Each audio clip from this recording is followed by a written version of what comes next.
Well, hi everyone. I'm Colleen and I'm here with Robin. Hello, everybody. And we have our guest from Denmark, Jonas Kristensen. Hi, Jonas. Hello, everyone. Thank you so much for having me on the podcast. Yeah. Well, oh, we're so glad you're here. It's so fun to meet you and just to, such an awareness of being global. And the Reiki community is such a great worldwide Reiki community. So anyway, let me do a little bit to introduce you and then we'll get right into your story. As I said, Jonas is a Danish Reiki Master with a bachelor's degree in global nutrition and health and a master's degree in health science. A bachelor's and master. Anyway, I'll let you tell your story. He's dedicated to serving mankind through sharing energy healing mantras and dedicated spiritual work. And he's the creator and curator of several YouTube channels dedicated to spiritual growth and healing. So that is actually your best place to find him is on YouTube, Reiki Master Jonas, and then also on other social media. We'll talk more about that as we go along, but mainly that is the place that he shines is a lot on his YouTube channel. So Jonas, let's go ahead and start with you. Robin, did you have anything first? We're No. good. Okay. So let's go ahead and start with you and just start with your story. Thank you so much. Yeah, I'm so grateful to be on your podcast and to start off with my journey and all the experiences that I had with Reiki. My spiritual journey started in my early 20s, where I was actually not very spiritually oriented. I've never been very interested in religion or anything like that. Was mostly scientifically focused. Um, but I had a very interesting and funny spiritual awakening.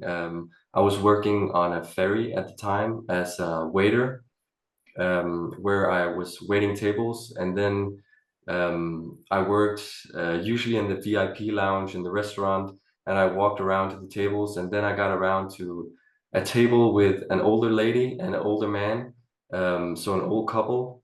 And when I got to their table and wanting to ask for their order, the old lady just grabbed my arm, and she looked like she saw a ghost or something, and she said to me really vividly that you are going to help a lot of people in your life. And I was like, okay.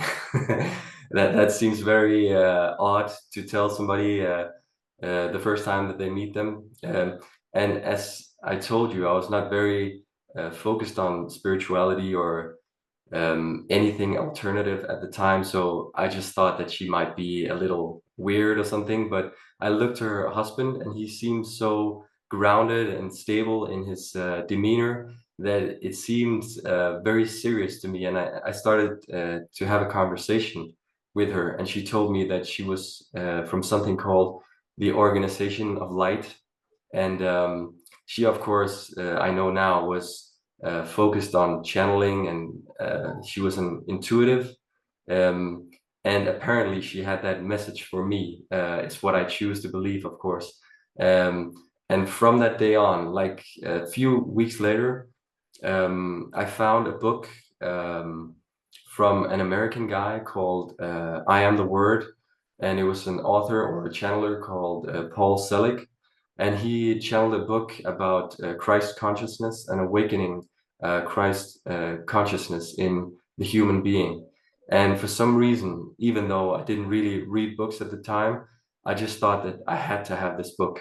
And of course, I bought it, and I started reading and saying the affirmations. And then I started having these energetic experiences where I just felt energy pouring throughout my body when I was lying in bed to go to sleep. Um, and from that day on, it was like I walked through a spiritual portal or something. Um, and I just started being extremely interested in spiritual topics and anything alternative. And I just consumed one book after the other. Um, And that's also where I discovered healing practices and Reiki and pranic healing. And that later on turned me on to this path of Reiki as well. But before I really started getting into Reiki, I started practicing mantra chanting a lot. So a lot of Sanskrit mantras and Hebrew mantras. And then I got really interested in theosophy, um, which is, for people who don't know, it's a philosophical system. Theos means divine, and Sophia means wisdom, so divine wisdom. And it's all about teaching, about the spiritual experience of the human being, and really mapping out an esoteric understanding of the reality that we live in. And then I moved to Copenhagen, the capital of Denmark, and I started attending Theosophical Society and something called Theosophical Fellowship. And this was really a great awakening for me, or a great initiatory experience, because there we did what I call service meditations, or light meditations, where we sit as groups and we channel energy, just like you do with Reiki, but as a group, and you heal the earth and you serve humanity. And of course, you also receive healing as well yourself. And this is the first times where I really experienced, transcendent states of consciousness and feelings of universal love, and just profound experiences where, at some points, I would say I became a bit fanatic, because it was so intense for me, and it was so amazing, these experiences, as I went from just a normal young man to having these profound spiritual experiences, and reading these books about Christ consciousness.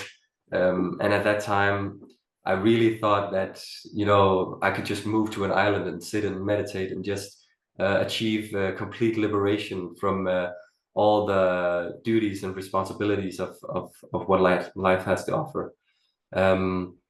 But after doing these meditations for a long time and attending Theosophical Society and Fellowship, I started getting really interested in healing as a whole.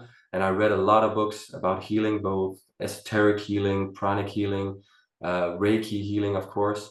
And my first love was actually pranic healing, where I discovered a master from the Philippines called Master Choa. And he wrote a book called The Twin Hearts Meditation. And this meditation is also very akin to the practice or modality of Reiki, where you open up the crown chakra, and then you channel energy through the crown chakra out through the heart, and then, of course, out through your hands. And the Twin Hearts meditation is all about serving the earth, and you use it to heal planet Earth. And this is also for people or your viewers who might have never heard of this meditation. I completely recommend that you try it out. You can find it on YouTube. And doing this practice every single day, you can really transform your life, because you utilize or you take advantage of, what you could call the science of karma, because you do good to humanity and you heal the earth, and then you receive good energy back, is what I've experienced, and what theoretically is also described in regards to this meditation. So as I did this meditation for a long time, I started having really amazing openings, chakra-wise, and having incredible experiences with healing energy, and also healing myself, of course. And I think I'll come back to it later, some of these experiences that I had in the first meditation. And then, of course, I just kept healing and kept doing these meditations, and I started experiencing my consciousness rising or ascending, as you would say.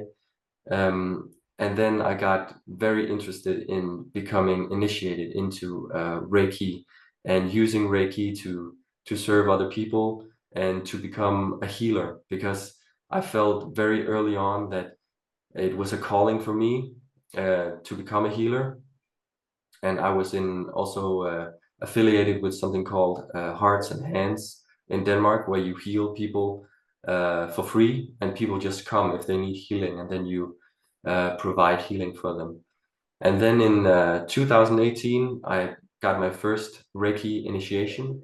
And in the span of 2 years, I became a Reiki Master eventually. And it was just so obvious to me that this was the right choice. And like many of you guys, I also believe in a higher purpose, and that we are here for a reason. And I think this is definitely one of the reasons that I've come to planet Earth, is to heal as many people as possible, which is also why I created my YouTube channels focused on Reiki healing, where I both have one focused on mantra chanting, one focused on hypnosis, and then I have several focused on Reiki healing in various different languages. And my main channel for Reiki is Reiki Master Jonas Kristensen, or Jonas Kristensen. And on this channel, I'm very focused on providing Reiki for every single purpose that you can imagine in life. Because Reiki, I find the traditional sense of Reiki is incredible, and it's amazing for people to discover. But I think there's so much more to Reiki than we know. And if we allow our imagination to get freed up a bit, and maybe not limit ourselves to what Reiki can actually be used for, I believe we can achieve so much more in our life with the help of Reiki. Because on my channel, I focus a lot on using Reiki for every single purpose, to both manifest specific things, achieve goals, for spiritual evolution, for ascension, for healing family relationships, social relationships, and whatever you can imagine. And as I said, one of my greatest goals is to make a video for every single problem or difficulty you could experience in your life, so people out there on the internet can find it if they are in need, and then they can find remote healing or remote Reiki for whatever the purpose that they desire. And then another one of my primary goals is also to provide people a means of using Reiki for serving planet Earth and serving other people. And what I mean by that is, as I said, I've done a lot of service meditations, which is basically simply channeling energy or energy healing through your vessel or through your channel, for the purpose of healing Mother Earth, for example. And I've made videos for exactly this purpose.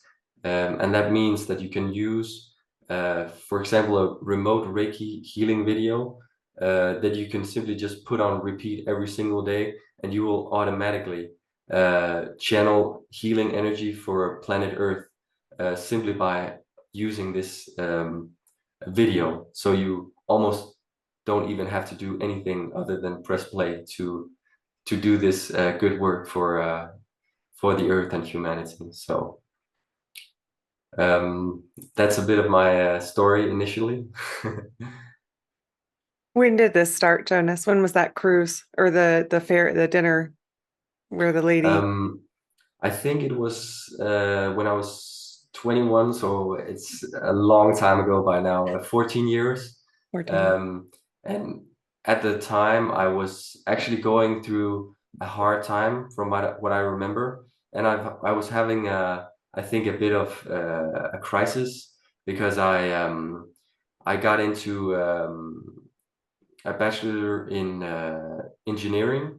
And this I think it would have been something that I would be very interested in, but at the time I was having a bit too much fun, I love to, party, have fun with my friends, and I was not ready at the time to take up a very serious study. And then I actually ended up dropping out and just continuing working on the ferry to make money. Um, and then, of course, a lot of times when you're in like a dark night of the soul, the end of it seems like a dawning or a release, and that's what I think happened there as well. Where, as I described, I walked into like my new life of being a spiritually awakened individual, um, and also as I described, it was very adventurous, and it just I felt like it saved my life completely because it made my life so much more interesting because suddenly, spiritual traditions and mythology and all these amazing teachings of healing was simply magical for me. And it was such an incredible discovery for me. And I was actually amazed that I've never dedicated any time to reading about these topics before, because it was simply like I just popped like a popcorn. And suddenly I was just incredibly interested in these topics.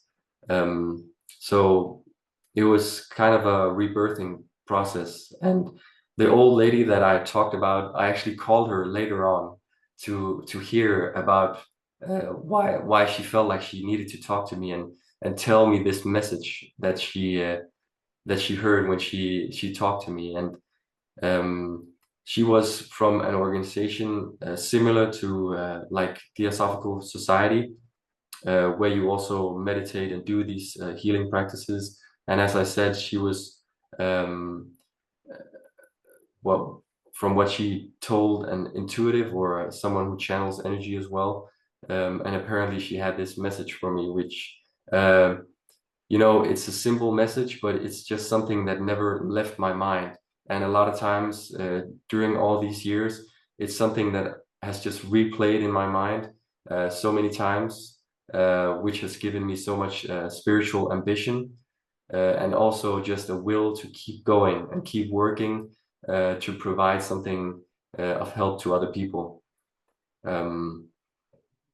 But as we also talked about before, I've been interested in so much more than Reiki, both astrology and Eastern practices, meditation, mantras, and hypnosis. Um, so I've been very hungry and very driven spiritually to discover these things. And then later on, when I stopped working at the ferry, of course, like I said, I moved to Copenhagen, where I started my studies, and I got into something called Global Nutrition and Health, a bachelor's degree, where I studied mainly health science, and then I took my master's degree in Aarhus, which is the second biggest city of Denmark. Which was much more research based. And it was during my master's degree that I got initiated into Reiki as well. So that was a very interesting time. What a story. Yeah. Well, and I've, of course, checked out your YouTube channel, and I love how you have, Reiki healing for all these different ailments, topics, issues, whatever title we want to give them, Mhm. events. How are you hearing what needs to be healed next? Like where are you getting your insight? Well, I feel like my ideas simply they come to me, and a drive of mine is also, like you said, I've made so many different topics available for people, and a lot of times in my mind a topic comes to mind, or some person wants me to make a video for them, and like I talked about before with limitations, that sometimes you feel like, oh, I shouldn't do that because this and this, or some people might think that's taboo, or that's not possible, or whatever you might say. And whenever I hear something like that, or hear thoughts like that in my mind, I just feel like I'm more obliged or even more driven to make a video about this topic, because I want to, break a lot of the boundaries for people, and show them that Reiki can be used for anything that they could ever put their mind to.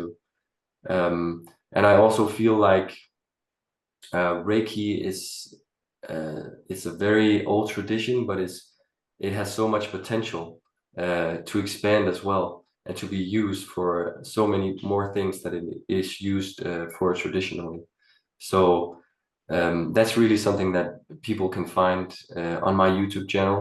And of course, it's all for free, and I'm always available for comments. And if people really have a wish for a specific video, I'm more than willing to help them out.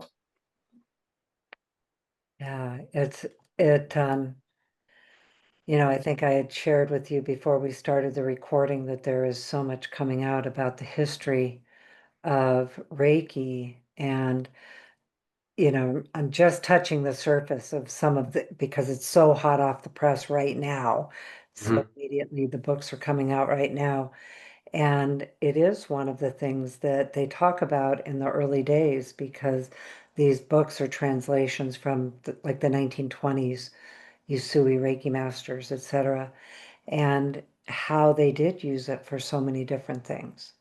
That it really was at that time so beyond the scope of, I know when I learned Reiki in 2000, it had kind of gotten even more limited.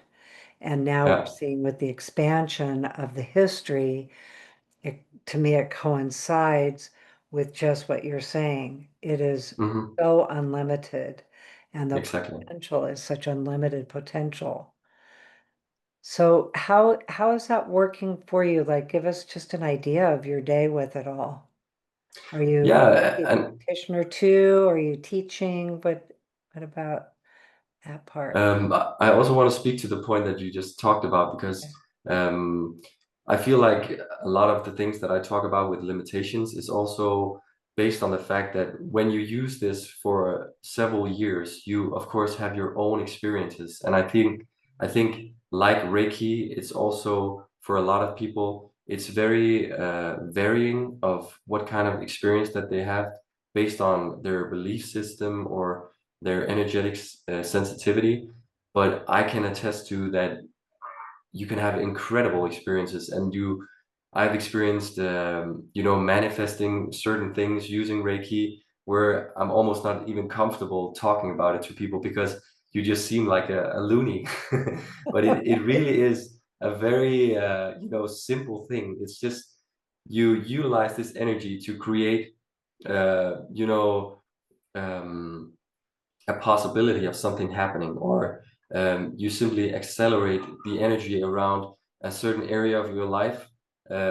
So you simply just receive wind in the sails to achieve this specific goal.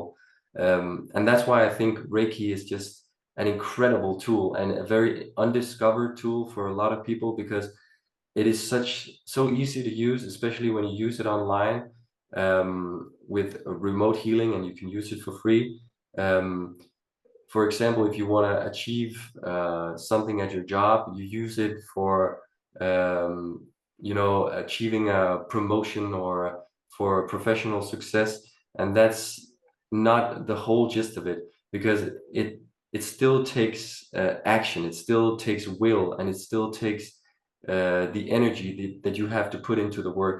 But I see it like the analogy of a ship.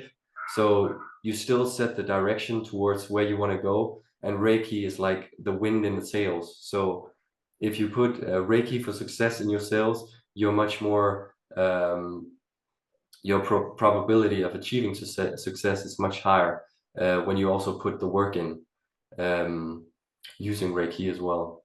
And to answer your question, my Reiki focus has actually been much more on doing it online, because I have had a full-time job on the side as well. So that's really where I make the majority of my money. And now I just turn it a bit down so I don't work completely full-time. And that's also because I have my YouTube channels. And I had my daughter about a year ago, so it's really nice to have extra time to take care of her as well. But it's one of my big ambitions to use or to become a Reiki teacher in flesh and blood as well, and have my own practice. And I'm still trying to figure out, or get the sense of the timing when this is going to happen for me, because I have no doubt that I'm gonna be a normal or regular Reiki teacher for people like you guys as well. Well, if you're up for it, we would love to hear one of the things that you said feel like sound too loony if you share. Can't get too loony. You can't get too loony with us. I know, I'm like, okay, do tell. A good example is actually, I just talked about professional success, and I utilized a Reiki for getting a pay raise and professional rewards in the workplace. And it actually took me no more than a couple of weeks of using this, where it culminated in us going to like a specific event, like a workplace event, where they gather like hundreds of people from this great organization, and we did competitions and stuff like that. And of course, during all these competitions that we had to do, it was both competitions of logic and calculations, and doing action-driven stuff, and doing collaborations and teamwork. And to make a long story short, I of course ended up winning the whole competition with my group. And right after we won this, I was on stage with my hands over my head, and we got a trophy. And then I went out, and my leader, or my boss, as you call it, she told me that I was going to get a pay raise right after we won this competition. So it was just, I was dumbfounded by, that it was not only one of the things, but it was both at the same time, where I was just, blown away about how quickly this manifested only by using Reiki. So if you believe that this is possible, this is something that can be available to anyone, simply by using a specific Reiki video consistently over maybe a month or two. And the key word in my experience is consistency. So it's very important that you not just use it once or twice, but you keep going at it, and you also back up this Reiki energy if it's a goal you're trying to achieve, if it's focused on health or wellness or family or professional focus. You back it up with hard work, energy, and willpower as well. And then, nothing can stop you, I think. Well, we hear those stories all the time, so it's definitely not too loony for us. It's like, That's good to hear. yeah, I wanted to. You heard a lot about wanting to manifest like a trip to a spiritual either class or retreat or some sort of spiritual pilgrimage type, and like wanted to manifest this, and they start with their manifestations, and then before they know it, the money shows up somehow, and Exactly. yeah, and they're able to do that. So, and we agree, it's a lot about how we practice Reiki as well, and how we share Reiki is that we use it from the practical, everyday, daily things to, and I wrote down the term that you used because I liked it, to this transcendent states of consciousness, because that's another place that Reiki can really also provide to us, are those really big spiritual experiences as well. Definitely. And I also feel like when you're transcending or ascending or whatever you want to call it, for me personally, I also feel like there's such incredible and profound places that you can be taken spiritually and also in terms of consciousness. But you will also be tested, is my experience. And when you walk the spiritual path and you do it very seriously, it's also, in my experience, a very transformational journey.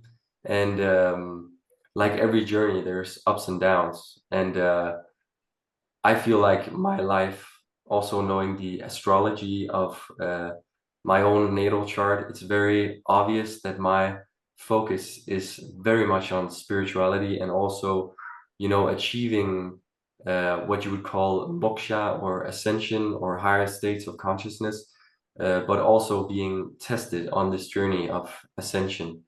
And I think, like in a lot of spiritual stories, it's all interconnected. And I think Reiki, or being a Reiki master, is all interconnected with the spiritual journey, with Kundalini, with ascension, and higher states of consciousness as well.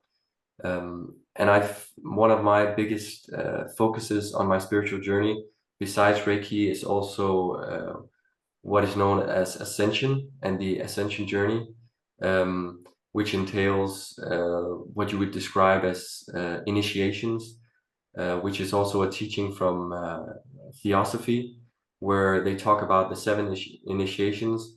And if people or your viewers don't know what an initiation is, people probably know, of course, Jesus Christ, who was nailed to the cross. And a lot of the pivotal moments that he went through, including his ascension, was what you would describe as initiations. And my experience is that we all go through initiations in life. And when you go to the spiritual path and you really start focusing on it, you just become a much more conscious experiencer of these initiations.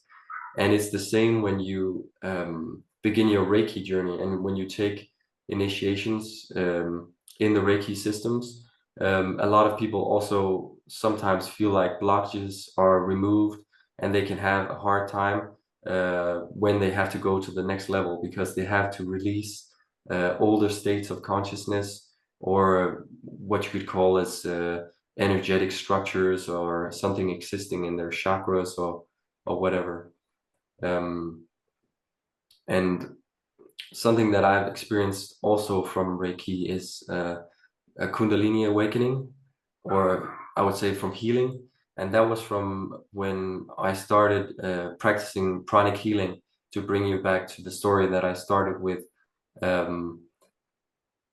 When I started this practice of doing pranic healing, or the twin hearts meditation, which again, I recommend people trying out. You can find it on YouTube, where again, you channel energy through your crown chakra, out through your heart and out through your hands, for the betterment of Earth and mankind.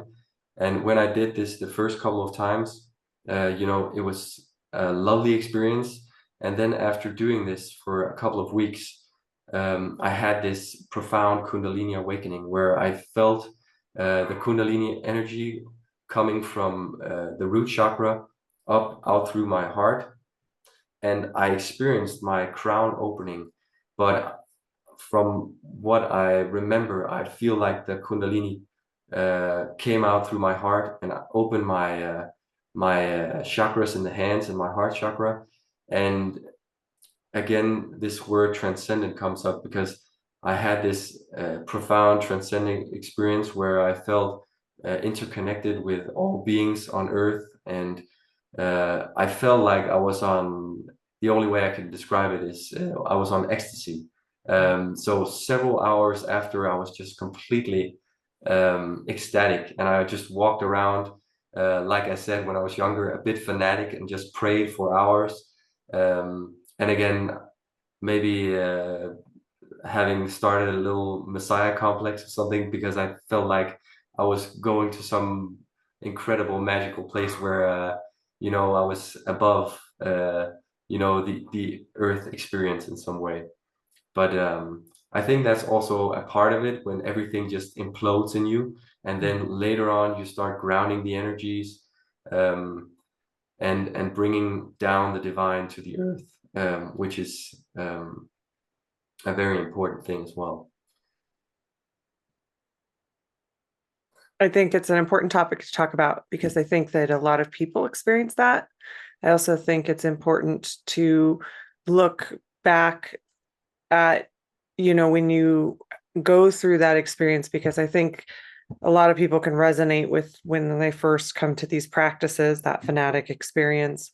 Also, when you have these peak experiences that many people describe as like being on different levels of drugs, whether that's like psilocybin or ecstasy, as you described, without the drugs, that it is that level of experience is so powerful, and you can feel a little bit outside of the human duality.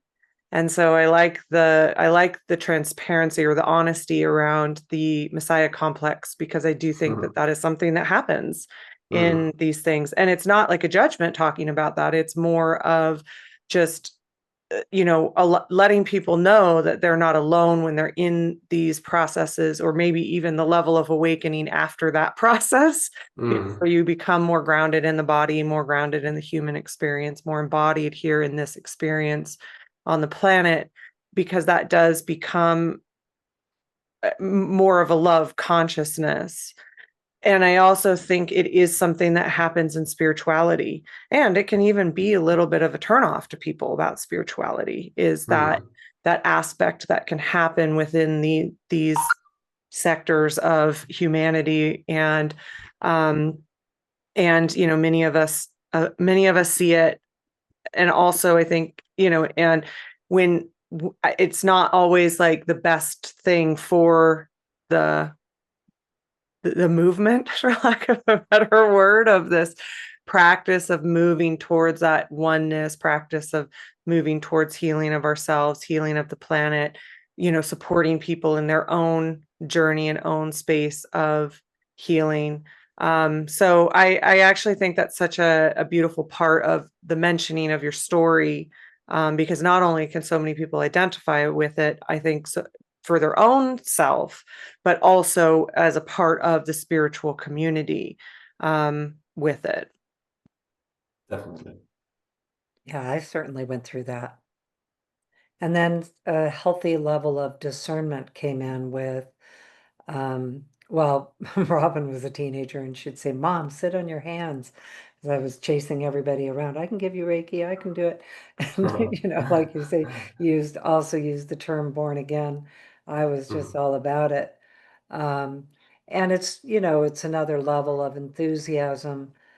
Um, but the other thing the phrase that you said that I really liked also was bringing the divine to the earth. And I think that for me, when I started with all of this, I thought the goal was to bring me, the earth to the divine, rather than it being established within me in my daily life.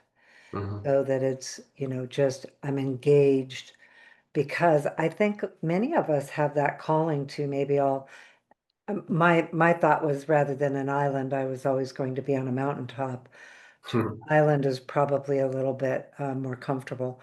So I would see myself in the big mountaintops, and, like when I was in Tibet and some of the, places there. But anyway, I think it is so important to bring it to a well-grounded daily practice, and that it can do that. And for me, that's the most comfortable place I've found myself, is Definitely. within myself. I've also, just as you say, found a much more grounded approach to using Reiki and spiritual practice. Because when I started out, I was very aggressive in my approach, and I didn't, I hadn't learned the lessons that I've learned now. And I've also suffered because of it, because when I started out, I started out, as I talked about, with chanting mantras a lot. And I read about that you could achieve mantra city with maybe 1,000,000 chants of one mantra. And of course, I wanted to achieve 1,000,000 chants with a specific mantra. So I just kept chanting and chanting and chanting. And that really taught me about, the power of spiritual energies and what they can actually do to your life if you really put your mind to using them. But also that you have to be stable in your approach, and you also have to, consider that there's so many more aspects to life than just spiritual practice. And it has to be a part of your life, but not overtake your entire life. So in terms of what you were saying also about bringing the divine to the earth, that's also, I think the essence of what ascension is, because just like you said, a lot of people, when they hear the word ascension, and it's in the word as well, it's like rising up, and it's about going up to somewhere that's higher than you are now. But I think ascension is really, just as you said, it's about integrating the divine, and especially right now, with all the teachings or stories about the earth becoming 5D or the earth ascending as well. I think it's our job to bring the divine to the earth, and to use our abilities and our teaching to bring people to this awareness and help them achieve, if not higher levels of consciousness, at least healing and a more grounded and healthy approach to life. Do you think in the ascension process, because I think that the divine is here on earth, and part of the raising of our consciousness is to perceive it and to live within it. Is that also similar? Yeah, definitely. And I think for me, I feel like I've come to a place on my spiritual journey where focus is everything and intent is everything. So what I put my intention on, or my focus in daily life, I feel like my it sounds a little wild, but my reality changes accordingly. So I've also practiced, being completely present as a divine being, and also seeing the divine, or witnessing the divine or Christ in other people, which I think is a very powerful practice. It's both something that comes from yoga, but especially also from the teachings of Christ consciousness, that we can elevate each other by seeing each other as divine, because the perception of other people is incredibly powerful, and also a term like identity. So when you see a person as maybe inferior because of their race, because of their job, because of their origins or whatever, this actually has an effect on not only them, but also on yourself. Because this is what people might describe as maybe a lower frequency, a lower vibrational perception. But if you start seeing the world as divine, and every being as divine, or an incarnation of the Christ, or a spark of the divine, I think we gradually raise up the earth to a higher level of consciousness. And I think that just one being completely incarnating as the divine, or a spark of the divine, can have an incredible power that can transform a lot for so many people, as we see in the stories of the avatars and Jesus and Mother Mary and all these stories that we all know. I think these are examples of just that, a divine being coming into full incarnation. Oh, go ahead. I was just going to say really quickly, one of my favorite places to do that is in the grocery store. Practicing everybody around you in, Ram Dass said it is God in drag, but everybody Yeah. around you in that divine God self. And it's one of the places that we're in some of the most like human, mundane task, and people can be stressed. People can look very different than you. They can dress very different than you. They can be acting very different. And it's a really good exercise to go and do that. And then one other time I had it spontaneously happen in the grocery store one time when I was in my own judgment and of somebody that was, wearing something that it definitely indicated a very different viewpoint than myself. And I was in my own judgment. And so I've told this story on the podcast before, so I won't go further into it. But now it's like with that, it's like, oh, this is also an exercise that I can be in the choosing to do that, because you can switch into that. And then the other time I had it spontaneously happen, funny enough, was actually in Disneyland. And I was just sitting there and I was hanging out on the wall, and everybody else in my group was on a ride. And I was just sitting there because I didn't want to go on the ride. And I was walking by, just people watching. And then all of a sudden it was like, oh, look at this, just viewing everybody as God in their, selfhood and their humanness. And that is also a part of God as well, and our embodiment and our self. But it was one of the other times that it was really fun when it just spontaneously like came in, and I wasn't even in judgment in there. I was actually enjoying just the people watching, and it kind of transformed into this. And but it's also something that you can like go in with an exercise and do that when you're in these places. And I really love it when people are in their most humaning. It's like, such the unexpected place. It's easier sometimes to do it in our meditations and our mantras and our Reiki and those places where we are connecting into that divine. So when we feel that frequency, it's easier to be in that frequency and view others in the frequency.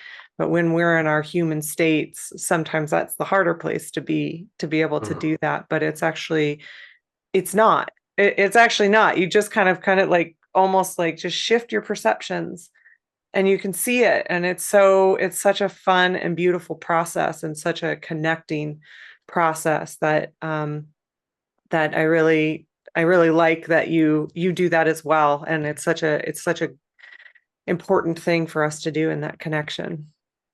Definitely. And for people who, like you said, Ramdas, and you can find these teachings in yoga and also in the Bhagavad Gita. And where I learned it was from the first book that I mentioned is I Am the Word, and I actually have it here. And I definitely, if people want to learn how to do it, witnessing the divine in others, I definitely recommend that you read this book, I Am the Word, because this is the book which, for me, awakened Christ consciousness, and this is the purpose of the whole book and the whole series. And there's many other books in this series that teaches you about love and about truth and about really the fundamentals of being a spiritual being on earth. And it's incredibly transformative if you really dedicate yourself to these teachings. And I promise you, if you put your mind to it and you give it time, your life will never be the same if you read these books and you do it with motivation and with willpower. And also something that I thought about when we had this conversation about witnessing the divine and doing these practices for myself. I have specific focuses at different times of my life, and everything comes in phases as well. And something that I learned from someone called Dr. Joshua David Stone is the cross, you could say, figure of life. So if you have a cross, there's a time to be vertically oriented, which is the spiritual practices, it's ascension, it's focusing on achieving moksha, doing Reiki and all this stuff. And then there's the horizontal aspect of life, which is everything that most people know, which is family, which is work, which is school, which is taking care of your body and focusing on eating healthy and all these things. And there's a time for everything. And I've felt many times in my life where I, as I said, have been very aggressively focused towards the spiritual aspect of life, where I felt like a guiding hand putting me back into focusing on the normal aspects of life, especially also when having my daughter a year ago. I really felt like now spirituality is not at all important right now, because now I have to be completely present for this little human being that I have to take care of.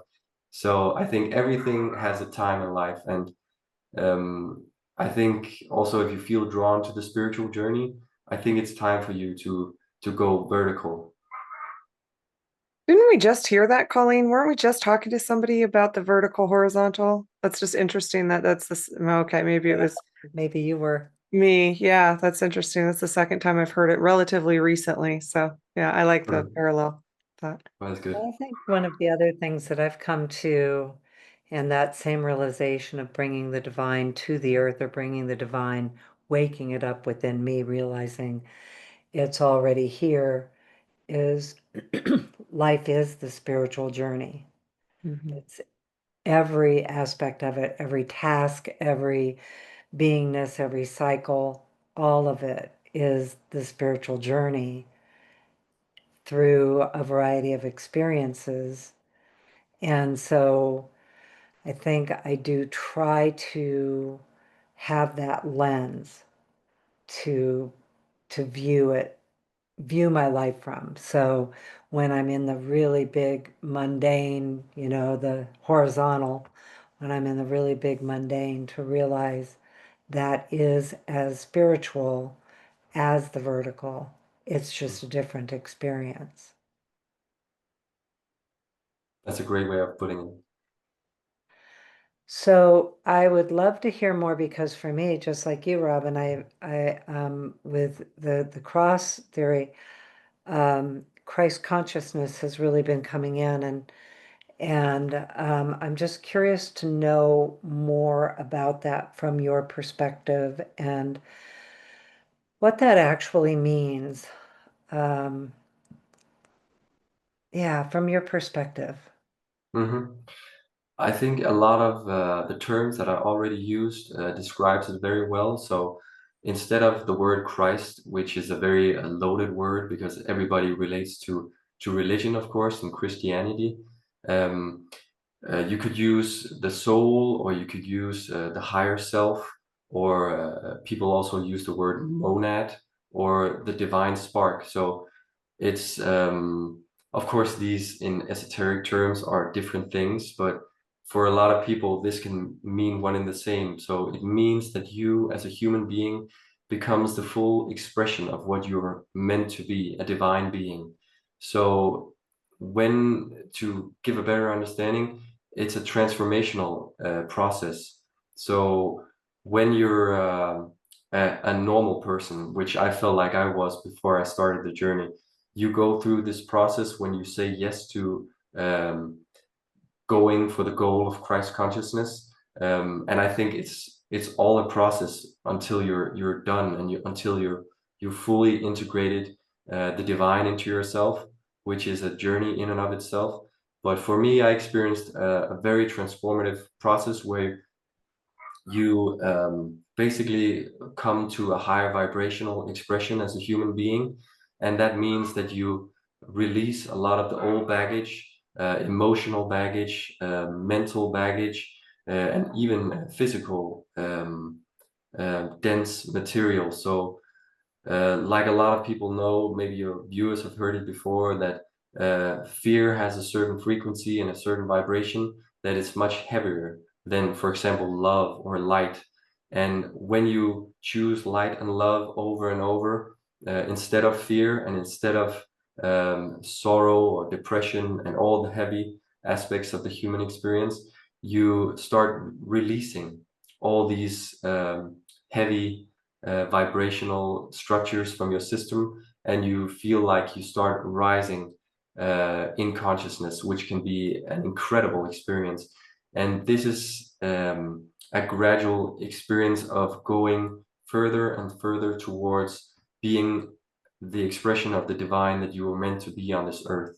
And I believe that just like in Buddhism, we're all here to serve a certain purpose, and it's not everyone's purpose in their incarnation or in their human experience to become a Reiki master or to focus on ascension in their life. Maybe this comes later on, but for the people who are meant to have these experiences, their dharma, when they start opening these experiences in life, will maybe entail that they have these ascension experiences where they start rising in consciousness, maybe having the Kundalini experience, because when you start uh, elevating to higher levels of consciousness, this is also a nice side effect of the experience is the Kundalini starting to awaken and cleansing your chakras, and then ultimately rising up to going out through the crown and meeting what is known as Shiva, or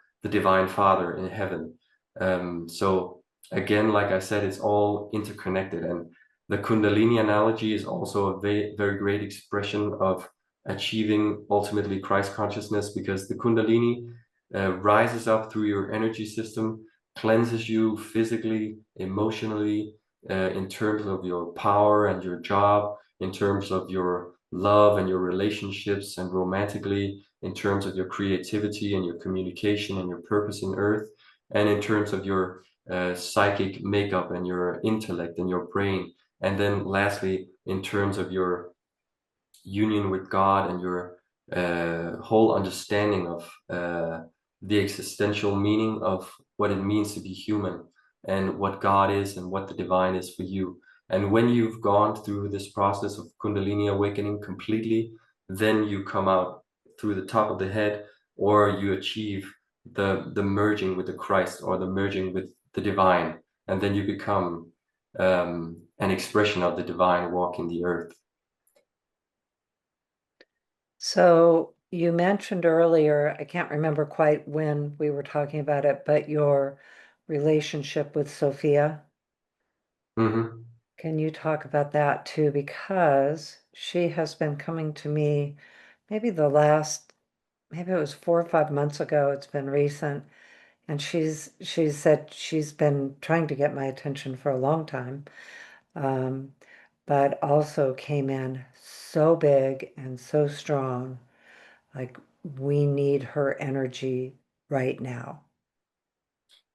Well, my relationship with Sophia was more in terms of theosophy, because theosophy is very dear to me, and theosophy comes from the words theos, which is divine, and Sophia, which is wisdom. That's right. Um, and then these two words connected is theosophy, which is this philosophical teaching of reality in a sense, and esoteric nature of the reality that we live in. But the beings, or the masters, or the light beings that I've been very connected to has usually been Mother Mary, and also Archangel Michael has always come in for me for some reason. I don't know. um, but also in Theosophy, they're very focused on teaching about the spiritual hierarchy and the ascended masters, and the archangels and the hierarchies of the spiritual dimensions. And that was also a big phase for me. So I'm very familiar with every single light being that's out there. It's not something that I'm very focused on at the moment, but it's definitely something that I find incredibly exciting. I love that. Well, she came in and she came in as a specific being beyond that she was at the beginning of creation, Hmm. and that wisdom, then that energy. And, I know there's a lot of different names for her, but, um, and that energy, now that I've been working with it since then, is in everything in the physical and physical reality. And so she's been coming in, and I had forgotten almost about that connection, maybe for about 3 weeks, and all of a sudden the same thing. I feel like she's so far out beyond a specific identity, but then also presents herself in an identity that I can relate to, and shows up with the tree of life, the tree of wisdom, and presents herself then as a more of a specific identity that I've been getting to know. So, and she's been showing up in all of my work. In fact, that just happened this morning, where she was coming in to really heal a person where her wisdom was not in her actions depleted, but because of the actions she has been involved with, not actions, but the life she's been involved with, the cycle she's in, it's really depleted that energy within her. And so I actually felt Reiki bring that wisdom, that energy merged together back into her to fill her back up with what is her natural state, is to hold that energy and to be a vehicle of that energy. So that's really interesting. Yeah, because I also work with the same deities that you're talking about too. I was raised Catholic, so um, I've been in relationship with them, and they say, many times before this life too. Um, and as you said, also it can be difficult because of just some of the controversy over them as beings and the beliefs around them. Can definitely be difficult to navigate through my own experience of them and back to them, kind of letting them go for a little while and then coming back. Yeah. And I've also had different phases of, you could say beliefs, and also reading a lot about the ascended masters and the spiritual hierarchy, where I got very locked in at one point about my beliefs in relationship to these higher beings. But as time has gone by, I've also, just relaxed a little bit more, and started focusing on the experience that I had, instead of focusing on what's right and what's wrong, and what's correctly written in the books. Because I've been to mosques, and I've been to churches, and I've felt an elevated experience in all of them. And for me, it's not so much about, of course, there's truth and there's importance to what's the truth, but I think also the intention of going to a place, like taking a church, for example, that people come there seeking forgiveness and love, and seeking guidance and truth from God, and that simply just creates such a pure energy, and such a innocent energy as well, which affects people who come there. And I think if we take that message with us, that it's not so important every single day who's intellectually right or wrong, or religiously right or wrong, but we simply focus on the energy, or in creating the high vibrationally frequency, like love or light or truth for other people, that would be much more beneficial than starting to maybe changing their beliefs, or convincing them of a certain belief system that you have. Yeah, well, for sure. It's I actually think that's specifically what Reiki is trying to teach us, to move us out of the rules-based authority to the inner authority and what's each of our own inner truth. Because Hmm. of course, with Reiki, we each have our own experiences. Definitely, it's universal, Hmm. and that's what it's all about. I think too, it's part of the, in the energy, not having spiritual belief system, and it allows for all spiritual belief systems. It's a part of that as well, that Hmm. it opens the door for that in a good way, because we come into it with many different belief systems. Well, especially as we're around the globe now Exactly. and all the different traditions. And again, some of the history is even talking about it. Just read a caption of this, the one book from the 1920s, and talking about how some of the different lineages have different practices. So Mhm. even all the way back then, in the different, they called them branches, not lineages, the branches of the Gakkai in Japan, and how they had different practices in the different lineages. Hmm. I think that has always been a part of Reiki um, energy, trying to help us move into that reality that we really, it's it helps us to go inward rather than looking outward even for that external sources of answers. Or if we're receiving an external source of an answer, we have the discernment from our own inner truth about that and what that means. So you talk about using Reiki for world service too. Um, how can you, as a tool for it, can you give us some ideas about how you do that? Yeah, of course. Again, that brings me back to some of the videos that I've made because, like I talked about in the beginning of our talk, I started doing these light meditations in a Theosophical Society where you channel energy for planet Earth. And this was something where you had to attend physically. You had to meet at a specific point in time, and then you had to be there, sit there, and join in this meditation and say the invocation so you could be a channel for energy. But what I've found with Reiki is when using it remotely, you can have, as I said, any intention that you want using this Reiki energy. And I have made videos where the intention is for the viewer to become the channel for Reiki to heal the earth.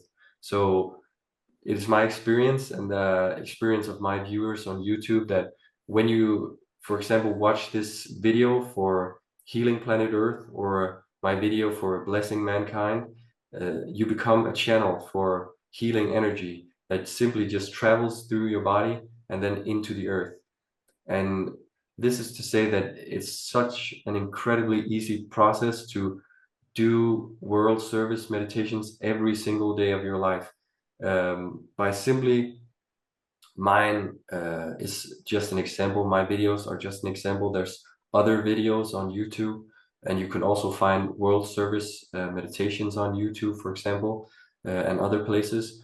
But when you, for example, use a video for healing planet Earth, you simply have to press play every single day and you can just put it on repeat and then you can heal the earth for say 3 hours. And personally, I've done this practice for several years now and I feel it's incredibly healing and it incredibly uplifting. And I've also found that I can just start this video for world service or for healing the earth and I can just go about even at work. I can have this going on, and I can still be available, still be present, and still do my work while I'm actually transmitting energy for planet Earth. And in my head, I have like a vision of so many people doing this every single day. And if we have, say, 50,000, 100,000 people healing the earth every single day for 3 hours, you can just imagine how much of an impact that would have um, in the long run. So my message is that you can use Reiki definitely to serve the planet and to also serve other people. And you can also serve other people in many different ways, but it's much more easier now than it's ever been because you actually only have to press play and then you're actually healing planet Earth if you want to. I love that. That's an amazing vision going back to what the woman on the ferry said. Hmm. Yeah. And a way to be able to actually do that. Yeah. And I think also the principle or the you could say the fundamental view of being of service to other people it's like a life philosophy to live by, and it's something that you have to, you know, check yourself, because a lot of times, even if you have this intention, suddenly you get drawn into other things and you forget it. But you have to keep coming back to this intent of being of service. And of course, you can do it by being a Reiki master or a spiritual practitioner, but you can also do it by doing simple work for other people or helping other people out. And it's a lifestyle in a sense, trying to be of service as much as possible to other beings. And I am of the belief that whatever you put out into the world, it comes back to you. And some people say tenfold. So you just have to get used to being of service every single day, and maybe even doing it as an experiment, and try doing this practice for just a month of your life, and then see the returns that you get. Because for me, Reiki and spiritual practice, it is a science in a sense, and I feel like it is a personal science experiment, at least for me, to do for doing spiritual practices. So I've always chosen something specific and then done it like very aggressively to see what the outcome is. And then you really know what the results are going to be of doing a specific practice. And as I said, world service and serving other people, and even just pressing play and healing the earth every single day, will profoundly change your life over time if you do it consistently. So I definitely recommend people trying it out. Yeah, that is an amazing goal to have, because looking at your YouTube channel, you do have so many videos. How many years have you been doing those? Because you have a lot. Yeah, but I've actually, I think my Reiki Master channel is only, I think, 2 years old, maybe. Mhm. But I've been very, like I said, the word aggressive or very motivated in terms of creating something. And when I start doing something, I really, I get very almost obsessed with doing what I want to do in the least amount of time. So, for example, I've always trained a lot, like lifting weights and running and stuff like that.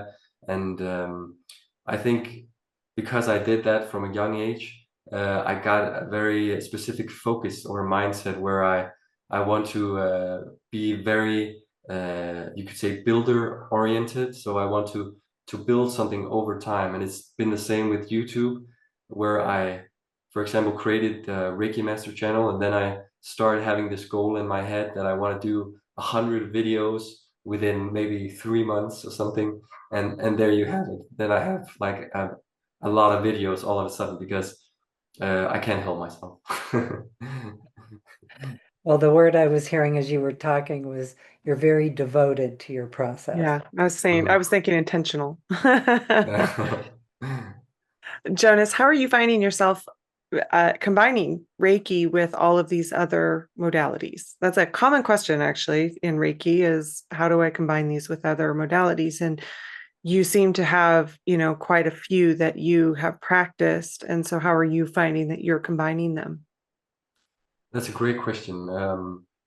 For me, it's been very much in phases. So at one point, I was very focused on chanting mantras, and then started meditating, and then came the healing practices. And for me, the focus that I have now is mainly doing Reiki, and then complementing with prayer, and then also once in a while doing mantra chanting. And of course, every single day, healing planet Earth, because I think that that is the most important aspect of it all. And I really think, like in the yoga teachings of Patanjali, that world service or karma yoga is what will bring you to the greatest prize of all, which is what you will ultimately seek in the end, liberation and ascension. Um, so it is my belief that if you keep on the spiritual journey, in the end, you will always end up focusing on serving other people. And I think that that is also bringing it back to our talk about becoming the divine incarnate.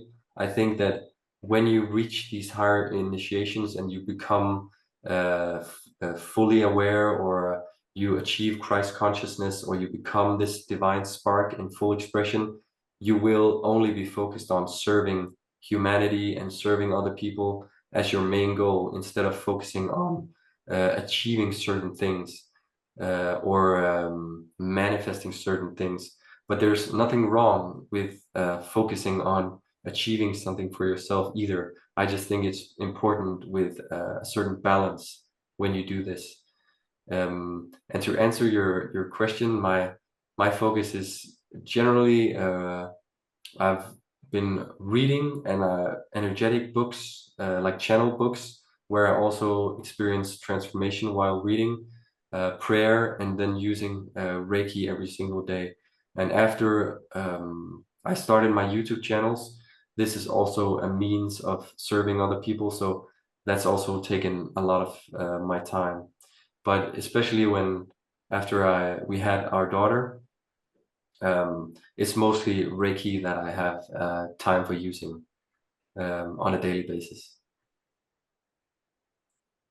So I'm going to mention your YouTube channel again because we keep talking about it. I want to make sure. Well, why don't we go ahead and give him space to just say where everybody can find him and the differences, Okay. because you've got other socials and things. I know you're mostly active on YouTube. Mm-hmm.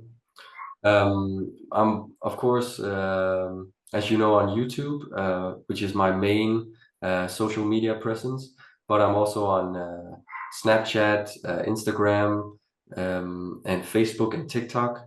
And if you search for Reiki Master Jonas or Reiki Master Jonas Kristensen, you will find me on these platforms.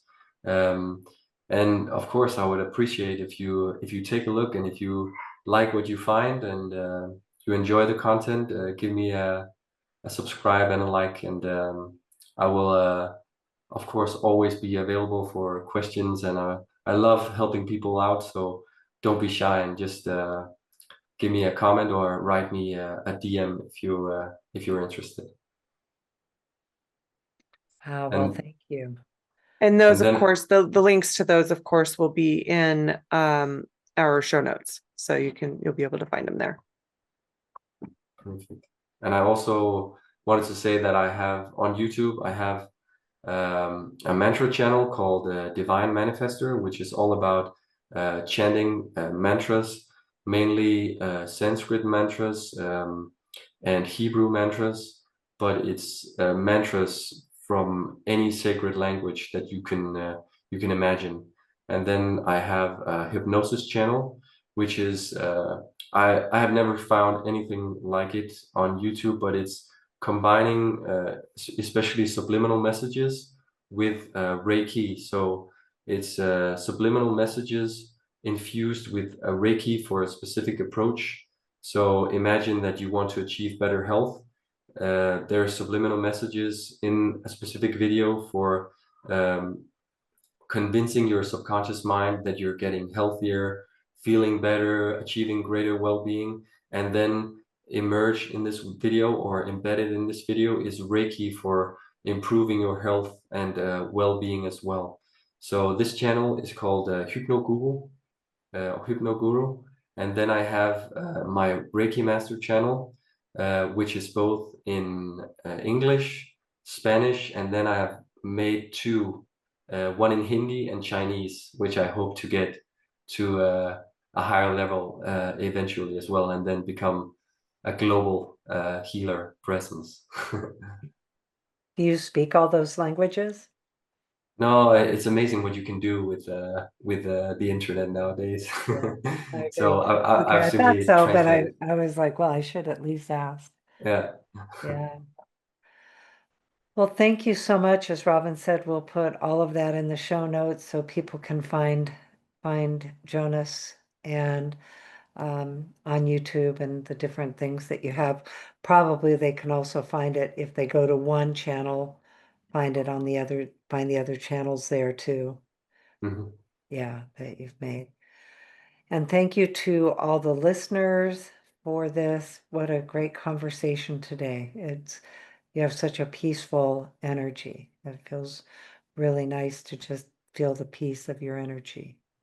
Thank you so much. I really enjoyed talking to you guys, and I just can't express enough gratitude for being able to be here on your podcast and sharing this message. Thank you. Yeah, thank you. Thank you. So we can all go to your channel and help with the earth healing. Thank you. Yeah. All right, and bye to all of our listeners. Thank you, everyone. Okay.